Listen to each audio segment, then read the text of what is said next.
We're live. Yep. No problems this time. What the hell? Well, we're live, by the way, on LinkedIn and Yeah, that's everything. fine. They could deal with it. The immortal leadership lessons from Dan Scott. I You could tell you deal. what, man. This is frustrating. Dan is having a frustrating morning, everybody. I am, but it's not. Yeah, I mean, the technology is great until it doesn't work. Oh man, So, but yeah, how you doing, man? doing good. You know, figured I'd chit chat with you a little bit about leadership and emergency management, and the good work. First of all, Dan, the work you're doing right now, some of the content you're putting out is fantastic, and keep up the good work. I appreciate that, and everything that you're doing. Well, I appreciate that. That's the goal, is to put as much out as I possibly can, and the more research and the more engaging conversations that we could have and get eyes on and get some attention to leadership in general, to emergency management, to growth, and get people to kind of change the way they do things in just enough ways that it's beneficial to them and their organization is kind of my goal for that. So I appreciate that. And the all the stuff we're doing, with theory into practice, with EMN media, with frame, with the IAM, all the stuff that we're doing that people don't really know. They may not know about, or they may not know the extent of, or it's kind of what we're doing. But what I would like to ultimately, let's talk about what you're doing. Let's talk about the fact that you're running for second VP of IAEM. Let's talk about that. Why are you doing that? I want to say I'm doing it reluctantly. What I mean by that is not that I'm reluctant to leave my IAM. Was never my intention or my goal to be here. And what I mean by this is, like, I was going to be VP. That's my goal. Right, originally was to run for VP for IAM Region 9 and kind of help out in the region. And then Yuri Graves is like, hey, man, I'm going to step down as president. I'm not going to run again. And I'd like you to run for president. And I was like, oh.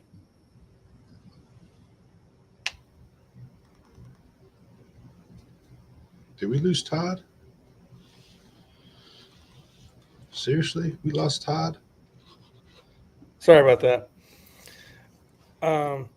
Yeah, don't hit the little arrow on your. I went to put a piece of dust off my keyboard, and I hit the arrow, and I went back. So what I was saying is, Yuri Graves asked me to run. Said, hey, I'm not going to run for president, and he asked me if I'll do it. So I said, okay. If that's, it's always the goal to what can I do to serve the organization. I believe in the organization. I believe in IAM wholeheartedly. I believe that this is this is where all emergency managers should be part of, and work through the process of IAM to be able to have one single voice. And you think of the other organizations that are successful in doing this, like the International Association of Firefighters or the International Association of Fire Police Chiefs and Fire Chiefs. Those groups have one voice. They come together, and not everybody in those associations agree with each other as well. But at the end of the day, there's a voice to go and fight for ideas and policies that impact their profession. And I think IEM is that voice right now, and should always be together. We could be that voice to be stronger. And we had a couple of bad years. Um, you know, a few people disagreeing with some things that occurred. There was some strife, and we need to heal from that. And and that's one of the reasons why I was like, hey, man, I think that we could do this. I do a decent job of building bridges, and so a few people have talked to me on the on the board at the time, IAEM USA board. Talked to some people that aren't part of the board. I was asking them, what we need to do to be a better, stronger organization, and then at times few people asked me to lead and said, "Hey, would you run for second VP?" And I said, "Sure." And that's why I said, "Okay, I'll put my name in my." And I'll be honest with you. At one point, I just thought about not even running for IAM Region 9 president and just stepping away from everything. But that's not the way to make things better. It's not the way to make things better. To make things better is to work hard, even when the chips are down, even when you feel the weight of the world on your shoulders. It's time to work harder, and that's one of the reasons why I chose to run for second VP. And it's not about me; it's about the members. And I've said this in Region 9. How do we make this region better for its membership? And I'm just taking that idea to the national level. How do we make this organization better for its membership? How do we represent the members when they need representation? And it's about being the voice for the membership, and that's why why I'm running. Well, I mean, like I said before, I mean, I've told you individually, but I'm telling everybody that's watching or maybe watching at some point or listening that, I'll be voting for you. I totally endorse you as that position, where you've been, where you're going, what you're planning to do, what you want to do now. I think it's all beneficial. It all does go for the service of others, which I've always appreciated. One of the things, though, with IAEM specifically, is we got to try and do the best we can to remove the politics and just be about service, right? And it's not necessarily all about the individual, as it is too. That we got to build the individual so we can build the profession. Yeah. Right? There's a higher achievement there, that if we can build each other up, especially in emergency management, where we still are lacking in so many areas as it relates to standardization, direction. If we could build each other up, we could build up the profession. And if sometimes we didn't allow our personal feelings to cloud our judgment and sometimes get us emotional about our responses. I mean, if anybody knows how to trigger me, Todd knows how to trigger me, and he does it on purpose sometimes. But that comes as sometimes it's from passion, it's from being emotional. So, but Todd, he's really good at remaining calm, even when inside he may be screaming a little bit. So, I think you'll be great at it. I was sorry to see that our president resigned and stepped down. I don't know why, and I don't know all the details. I don't need to know all the details, but it'd be nice to know that our leadership is going to be strong and supportive. As you said, we want to support the members. We want to support the profession. Brian Scroggins is on here. He says, he's saying that you'll be great, which, I agree with that 100%. So thanks, Brian, for that. And congratulations to Brian. I mean, he just implemented a nonprofit himself, the Emergency Management Foundation. I don't know all the details, just what has been provided so far via social media. But congratulations. I look forward to being able to sponsor, or support you in your efforts. I did send you a message just with some questions because I was curious about some stuff, but I look forward to being able to support you in your effort, and I 100%. I think you'll be successful in that as well. I think you're under so what you're doing. You're kind of switching just to talk about since I see him on here. I think we need more of that. I mean, we've developed FRAME, Foundation for the Advancement of Research, or the Foundation for Research and Advancement of Emergency Management, FRAME. It's spelled incorrectly. So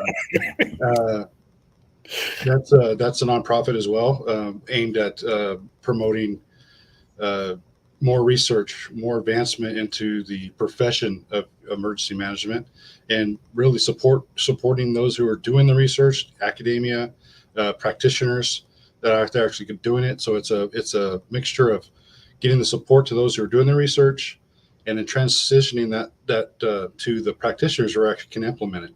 So it's a combination of the two. But Frame is our nonprofit that we've come up with. So we're not in competition, which is great for what we need. So again, congratulations on that. But Todd, we're doing a lot of things right now, a lot. And one of the areas that I know that we've talked about this, off air multiple times, is the amount of pressure sometimes that can continue to go when we want to do these things. Like for IAEM, that's a volunteer thing, right? We got IAEM. We want to help support the emergency managers. We want to help support the profession, but we also have a day job. And then we also have a family, and we also have, X, Y things, and just keep. So how are we prioritizing that? I mean, how do we keep moving forward where we have these things? We want to give our time. We want to give our knowledge and experience to help drive professionals, help drive the profession. But we do have a day job. We do have family that we need to look after and spend time with, and we got friends as well, friends and family out there that want to see us and spend time with us. And how do we do that? How do we prioritize that time? Well, first I want to address Justin Cates' question that you had. So first, Justin has put a lot of time and effort into IEM, and I appreciate his past efforts and his leadership. He's not going anywhere. He just talk about time management issues and time. He needs to step down due to issues with for work and home, right? This is a volunteer position, and there's a lot of work that goes into stuff that people that haven't been behind the curtain, for lack of a better term, I hate using that term, but if somebody else said it, so I'm going to borrow it.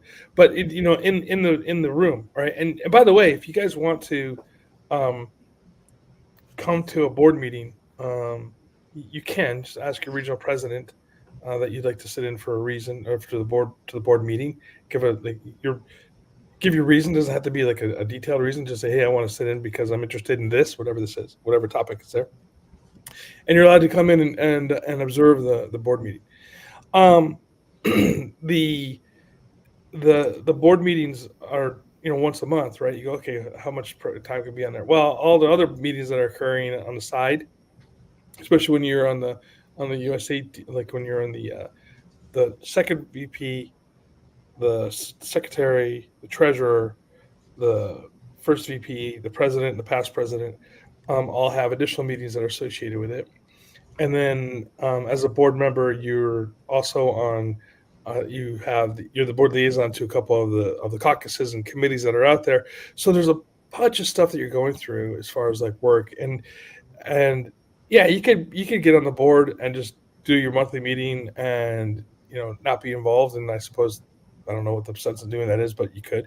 But if you really want to do the job right, there's a lot of time that goes into it, and that's one of the things that is short on our list, right?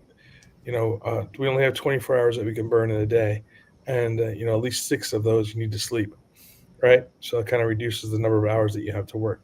And then if you have a young family, or if you have a demanding job and a family, and the reason I say young family is I think it's a little more pressure. Dan, you're a great example of it. I mean, you have all your kids are under the age of 11, right? Yeah, well, yeah, 12 this month actually. Oh, 12. My oldest turns 12, so.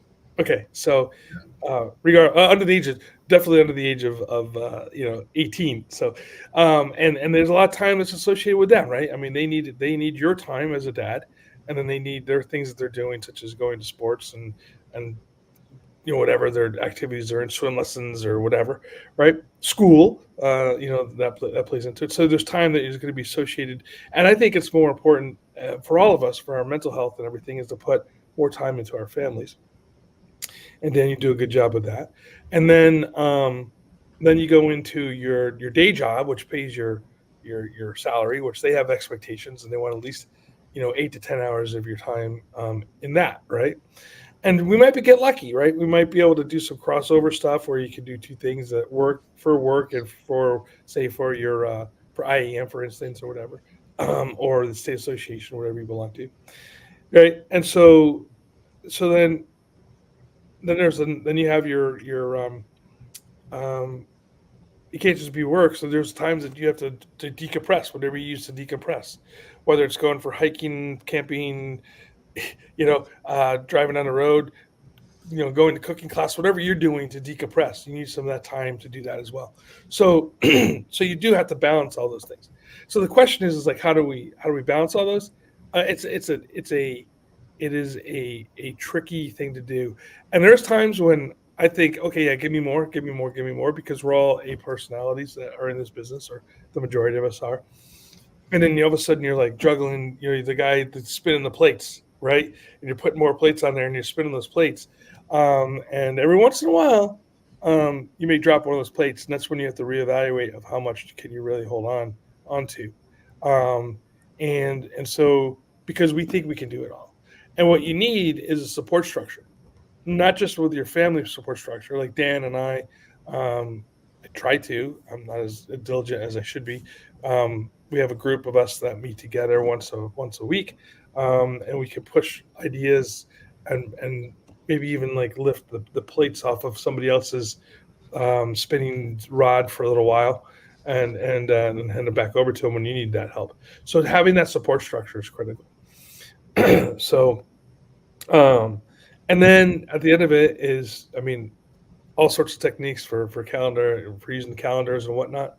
Those are ways to manage your time, but realistically have a realistic expectation on what you can handle. Right. And, Dan and I both have talked about this a lot. Both of us like to say yes. We don't want to let people down. And so we're going, okay, yeah, sure, we can do it. And we fit it in somehow. And people always go, how do you fit it in? I go, you just do, right? You just try to make that time. So know those limitations that you have on your time, and set boundaries on the other side of it too. That was where I failed a lot, especially like in my family side. I would I would not set the boundaries on me to my outside expectations, and then I have that with the family. So I had to reevaluate where I was so I could spend more time with my young daughter, right, and my wife.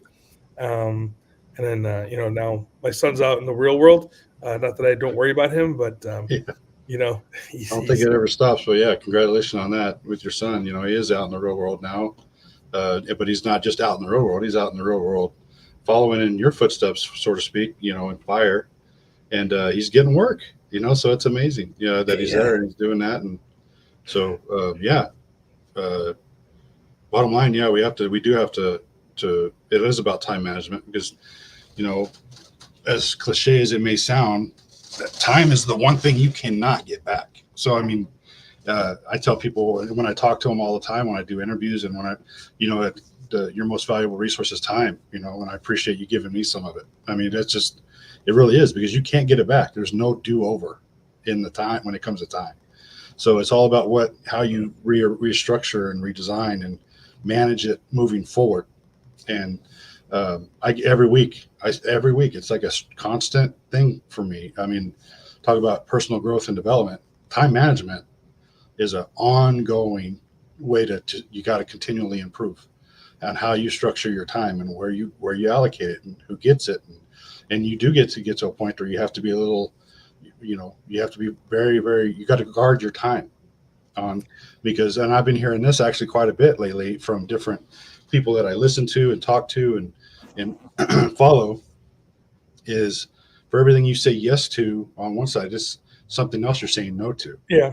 Or time that you're restricted, that ultimately you can't allocate to something else of importance to you. So, having that, okay, is it worth it? Is it really worth it? And yeah, you and I are the same when it comes to people saying, hey, can you do this? And you're like, yeah, sure. Yeah, but you don't think about the hours and even minutes sometimes. Being able to pull 15 minutes every once in a while to do something. But when you have hours to allocate to that monthly or yearly even, how are you going to do that? Where are you going to do it? Where are you going to pull that time from? Now that you're putting that time there, what is now not getting your time? So It is difficult, but it's one that I work on literally every week, almost every day. I mean, it's like, okay, I'm trying to be a master of my calendar as well, like mastering my weekly calendar. Like, how do I get it in my calendar? And if not in my calendar, am I doing it? Am I not doing it? Um, and there's weeks or days even where I'm like, it should have been in my calendar. That should have been on my calendar. One of the things that I've recently heard, and it's not new to me, but it's newer in the complexity of it, is doing a time and energy audit. But you got to do it for like at least a week, but the suggested is 2 weeks. But you're literally going and you're checking you got an alarm set, and you're literally, what were you doing the last 15 minutes? Was it on your calendar? Was it worth it? Right. Was it, and you're literally going, and they say, but by the time the 2 weeks is up, you've already made all the corrections, because every day you're getting it better, and you don't want to write down that you were just, staring off into space, or you were sort of, sourcing the internet, or watching TikTok for 15 minutes. You know what I mean? So What you turns make into 3 corrections hours? as you go, so you never get a real clear vision, because you always make corrections. But they say by the time that's done, you have a real clear way on how to allocate your time based on 15-minute increments. But it seems like pretty intensive. Every 15 minutes, the alarm's going to go off, and I got to write down what I was doing and self-reflect on that. It may be Are you doing that right now? I am doing that right now. Does that become distracting? It doesn't, not necessarily. Depends on how much time I'm allocating, because my mentality. I'm a multitasker, so I can't concentrate too long on one thing. So it makes it easier for me to okay, was I in it where I should have been for as long as I should have been there. One of the things that I've found in my research is that you don't really get into a flow state for at least 15 minutes. So if I'm switching my focus more than I should be, I'm never really getting into that flow state into where I should be focusing for longer periods of time. So my goal is to be able to utilize that and get into flow state longer in one area versus kind of multitasking as much as I do. So my goal is I'll still be multitasking, but I'll be multitasking less often. So that's an area that I'm actually be working on. So if I look at my hour and broken down to 15 minutes, and in one 15-minute increment, I was in Canva, another 15 minutes, I was on IAEM, another 15 minutes, then I'm not allowing my time to get in that flow state in any one area. So that's where I struggle a little bit, because my mind is always, so I'm like, dude, I got to do this, and I'll pop up another window because I got to do this, and I pop up another window because I got to, and I got to stop doing that, and it's got to be more structured. Right? Putting in my calendar, during this time I focus on IAM. During this time I focus on, my writing. During this time I focus on, so it gets better and better. So, and I've already made corrections. Like I said, the most thing I heard over that is that by the time you get to the end of the 2 weeks, you've already made the corrections, because after 15, 20, you're doing that, boom, boom, boom. You start making the corrections during that time. You're like, well, I don't need to do that. And you can take it out, or I need to do more of this and put it in. So it's a lot more self-awareness, self-reflection. Where did you pick this up from? Like, the book I was reading was Buy Back Your Time. Oh, Buy Back. How do you get back? How do you get more time, and how do you allocate it? And it's the author Dan Martell. Great book. I got it on audio. I got it right here on my desk. Got it on audio and physical. Great book. I highly recommend it. And I have literally gone through it, both audio and physical, half a dozen times, because it's got some great stuff in there on audio and analog. What's that? Audio and analog. I have it both. Yeah. That's what I'm saying. I have it on audio and physical copy. Did I say it wrong? No, I'm being silly. No, I could absolutely have said that wrong. I could have been like, yeah, I have it on audio and audio, because my mind doesn't work. But yeah, it's a great book. I highly recommend it. I've actually had a brief conversation with him, the author, based on some of his teachings, and wanted to get more from that, and trying to actually get him on my podcast. but he's very guarded of his time, obviously. So Well, yeah, you know the book, Thinking Fast and Slow. yes, I have it. I do have Right. it. I have that both in physical and audio as well. So now I'm reading or listening to, I should say, a book about them, about the author of the book. It's called it's called oh my gosh, why am I losing my mind right now? Hang on a second, it's over here too. It's called The Undoing Project by Michael Lewis, the same guy who wrote the book Moneyball.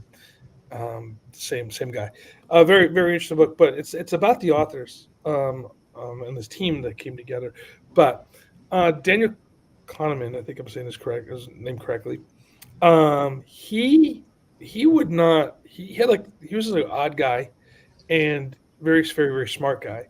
But he would get mail and stuff he didn't care about. He just wouldn't even open. He would just like he had like these four piles on his table. You know, one pile was the stuff that he was interested in, the other stuff was whatever, and then eventually he would just like throw the whatever away, and that would include like invitations to parties or to receptions and things like this that just didn't make a difference to him. So he didn't even care about it, and that was just the way he did stuff. He would only do things that mattered to him, and everything else was just noise. He wouldn't pay attention to it, and so I find it interesting. I don't think that I could do that because I'm just like I don't know. I need to digest things, look at things, touch things, and then make a decision on them. But he just was like not even interested, not even gonna touch it, not even gonna look at it. He wouldn't reply to phone calls, emails. Like if he just didn't feel it was worth his time, he just wouldn't do it. Yeah, no, I'm the same way. I got to, it's a part of our job. We have to know, we have to research, we have to read and write and listen and evaluate and contemplate and just like we have to do all this stuff before we make decisions sometimes. So it's not necessarily always the best, most ideal, as far as time management goes, because sometimes our time is not necessarily, it's ultimately hijacked because of an incident or because of a meeting impromptu, like, something crisis pops up and boom, our attention has to focus on that. Like, so we may not have complete, or not may not, we do not have full 100% autonomy over our time as an emergency manager, because you just never know what's going to happen. I mean, you can plan and process and get systems in place as best as possible, but there's going to be those times where you're like, hey, you need to be in this meeting because something's happening, or something just happened. I mean, like start something. So the other day I was at this training, Dan. I was at this training in Norwalk, and I get the alert on my phone saying that there's this call, which in and of itself was, I get a lot of alerts on my phone, by the way, for the calls, because I'm on this program that shows everything that's happening in my city, and it was they said, oh, they're evacuating a building. And I was like, "Oh, that's mildly interesting." And I looked at it, and I was like, "Okay." And I'm thinking, "Okay, if it's anything major, I'll get a phone call from the battalion chief." All right. I didn't get anything. So about 10 o'clock, one of my classmates, Crystal, she goes, "Hey, do you see this on the news?" And I'm like, "Oh man, this is bigger than just a small building evacuation." So if it was like an apartment, I would have gone, but it was just an office. And it happens all the time, right? Somebody spills something, becomes a nothing burger, they evacuate the entire building, like a fire alarm, and 15 minutes later, everybody's back in. Well, ends up being that, so I reached out to my chief, and I go, "Hey, do you need assistance on this?" And I said, "I haven't heard anything for the BC." And he goes, "Yes, come in." Well, ends up being that the BC had to leave for something. The chief ends up being was the acting battalion chief, if you will. So it's a small department, right? So he's in charge. I get there and he's just like, "I need you to be PIO." And I went from being a student in a class to responding to this chemical spill, and as emergency manager. So I'm thinking, and then then my roles got switched over to being the public information officer, like that. So that's our day, right? I mean, like, so anything I had planned for that day was completely gone, right? And so I spent the rest of the day answering phone calls, making press releases, and talking to the media about the incident and what we did and stuff. So my entire day shifted. And you have to be flexible like that in this job to be able to go, okay, if you are a I'm gonna do this at this time and I'm gonna be inflexible on this, there are times when you gotta wipe your entire calendar off and you're like, I'm done. I'm on this incident, or even if something that is maybe not your normal job, such as like working as a public information officer. Um, I had to, because our PIO, the firefighter PIO, was actually in the incident. The city communications person was out of the office that day, and our battalion chief obviously was not available for whatever reason. So then it came down to, so that's saying, so you're 4 or 5 layers deep, and now you're up. Okay, so thank God you took your PIO course on your EMI PIO course or something, or you've taken a couple of PIO courses somewhere. I Yeah. highly recommend that you take those courses, because you don't ever know when you're going to be it, and you're it, and then there it is. And so, be prepared for it, be ready for it, be flexible. And we talk about your time management. That some people, that will throw them off for a month. Just like, oh my God, that one day where I had all these things planned on doing, I couldn't get them done. And then on the other side of it, your normal job has to still get done, right? So you might have to put extra hours in. And so and I know that there's a philosophy now that as soon as it turns 5 o'clock, people are shutting their computers off and they're not answering anything. Well, you're in the wrong business if that's your philosophy in emergency management. Yeah, if Because you're an EM, that's definitely you're in the wrong business. yeah, so If yeah, you're you got to get the the rest of the stuff done. So sometimes you work a little bit later. Sometimes you work from home. So going back to the home work balance, it's the thing that breaks my heart the most whenever I'm working from home is when my daughter walks in the room and she's like, "Hey, Dad, can we do something?" I'm like, I always hate no later, putting her off, but sometimes we have to do that. And it breaks my heart a little bit because I know she's getting older, and there's going to be a time when she's not going to ask me to do something, and I only have that short window. Especially it's shorter now, right? She's about to be a teenager here shortly, so Oh, I agree. I mean, I've dealt with that too. I got 3 of them running around, and all of them. And as much as I would like to spend that when they walk by, they're when I'm in the middle of a meeting or I'm doing a record or I'm doing whatever, and sometimes it's like frustrating as well. It's like, going through and you want to spend time and you want to have that engagement, but you can't based off what you're doing. And But yeah, leadership doesn't stop at work, right? What I mean by this is you and your partner, your wife, your spouse, at home, um, have leadership roles as well, right? You're a dad, you're a husband, you're a community member, a member of your church or synagogue or mosque or whatever, or if you don't do religion, whatever club that you belong to, right? Leadership is one of those things that you have to do all the time. And then on the other side of it too is, I know we didn't really get into it today much, but also to be and learn this in the military, to learn to be a good leader, you also have to learn how to, when it's time for you to step back and be a follower. And that's something that, there are times when you go, okay, I'm not the guy, I'm not the decision maker today, right? I'm not the person. So, for instance, like when IAM is a good example of it, being on the board, I can say my piece, right? And then when the decision is made, you go, okay, and then you go along with that decision because there's been a lot of thought process put into it. Leadership isn't being subversive, right? Isn't saying I disagree with this decision, so now I'm going to submarine it everywhere I go. That's not leadership. That's disruptive, and there's ways to get, if there's a decision that was made that was something you disagree with, there's ways to bring it back up and to make change, but it's not by undermining. So if Dan and I are talking and we make a decision and Dan's the guy in charge today, I'm not going to start submarining Dan. That's not leadership at all. That is toxic. That's a it's far toxic from trait. that's far from leadership. Hmm. It doesn't do anything. It doesn't build a relationship between Dan and I, and it doesn't build trust between the organization, you and the organization. It doesn't build trust between other people in that organization because they don't know if you're going to submarine them.